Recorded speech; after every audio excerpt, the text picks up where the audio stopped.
What's up, beer fans? This is Eric Keeney from Beer City Television. This week we are in Bellingham, Washington, and we're going to visit one of my favorite breweries in the West Coast, the Boundary Bay Brewery. Thanks for watching. Please stay tuned.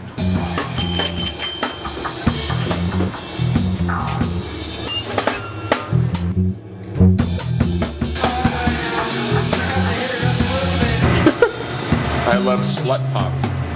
The Irish will see you. I don't have to worry about that. 3, 2, 1. So here we are in the Boundary Bay Brewery, and we're here with the head brewer, Aaron Jacob Smith. Thanks for having us in. Very much welcome. So why don't you tell us a little bit about Boundary Bay Brewing? Well, Boundary Bay Brewing Company opened in September of 1995, and I started working here in 1998. As an avid home brewer, I started working in the kitchen and then started washing kegs, filling kegs, transferring beer, cleaning tanks. Eventually worked myself up to brewing and have since become the head brewer. Worked here almost 15 years now, and it's been quite a wonderful experience. Nice. Tell me about Boundary Bay's award-winning history and maybe some of your claims to fame. I know we were talking earlier about the volume of beer that this brew pub produces. We brew 6,000 barrels plus annually and sell over 25% of that on premises, which puts us into the brew pub category.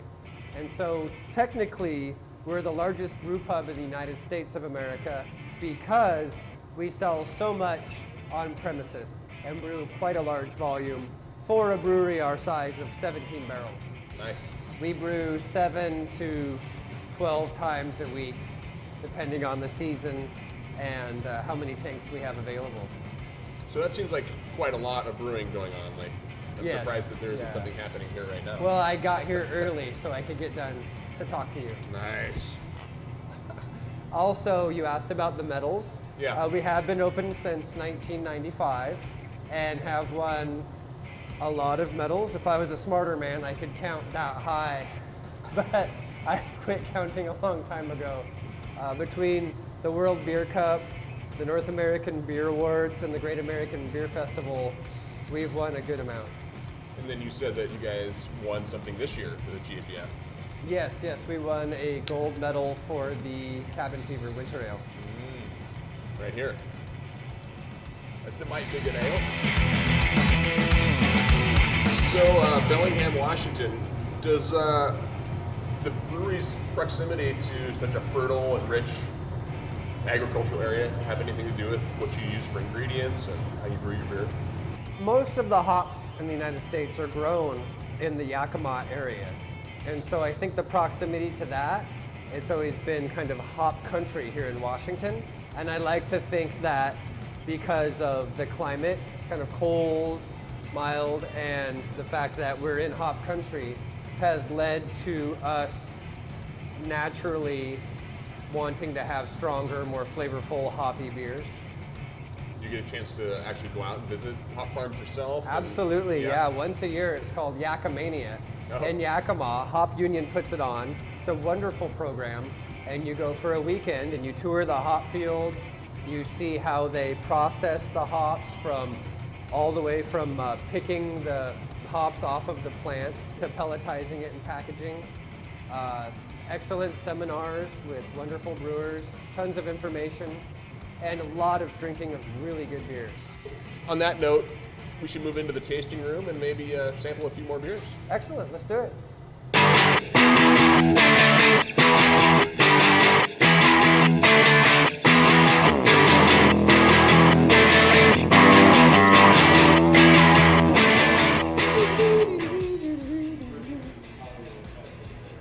Right, on today's episode of This Old Whorehouse, we're going to put in new beveled mirrored ceilings and in really squeaky beds.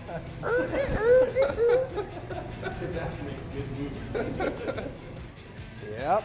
All right, so here we are in the tasting room, and we're going to sample some beers. What's on the palette here? Well, this is the regular sampler that anyone can get off the menu. Starting is the blonde ale. It is a straightforward, lighter-bodied ale balanced with well-rounded softness and a crisp yet cleansing hop finish. This is one of our most accessible beers, by definition. I think the blonde ale is really underrated for one of our beers. It's certainly crisp. The finish is real clean and nice. I like that. Were you here when you guys developed this beer? It's changed a little bit. Back when the original brewer was here, Howard Coons, it was called the Golden Ale.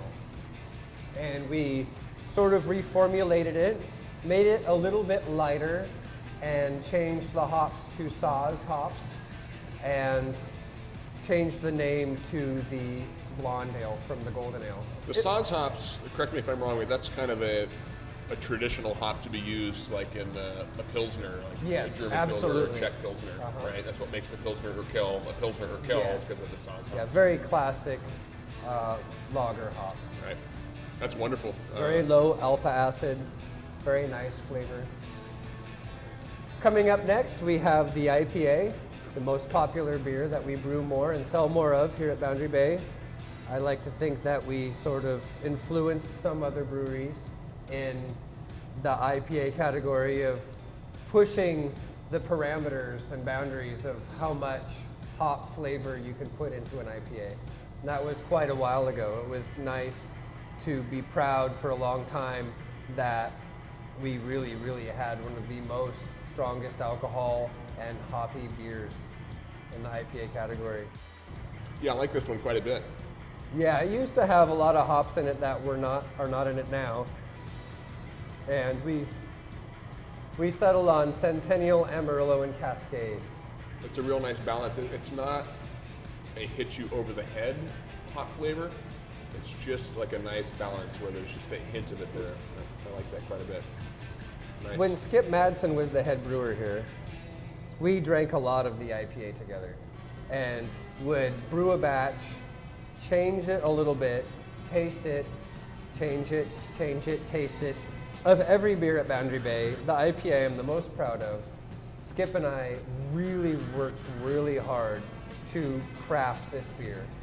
We really put our heart and soul in it. And I remember the first moment I really fell in love with beer and appreciated the flavor of it was about the time I started homebrewing, right before, and I could taste the difference between the malt and the hops.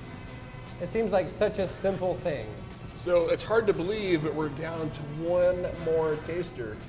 Aaron, what is this? It's the Imperial Oatmeal Stout, and it is very black, dark, and rich and strong. It's got oats in it, which I think give it a very soft mouthfeel, kind of a creaminess to it. Makes it a lot harder to brew. The oats get all, turn your mash into oatmeal and try running water through that. It's very difficult. Oh, so interesting. You have to be very crafty with that or you can encounter problems.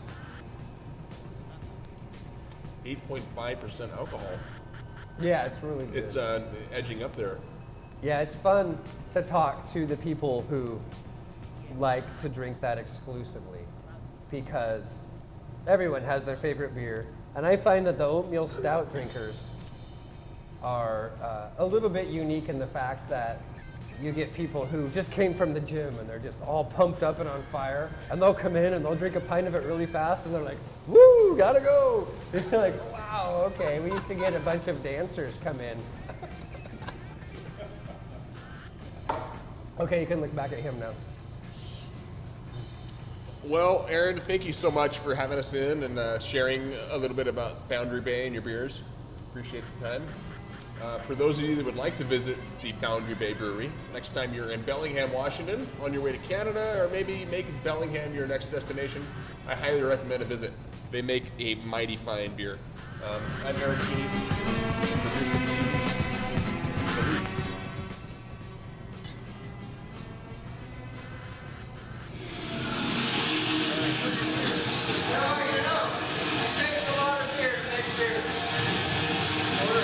Which was British for speed freak.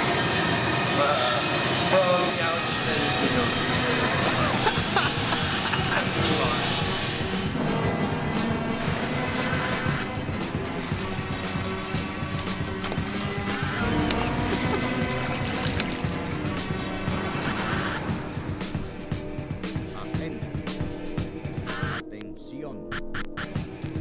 much.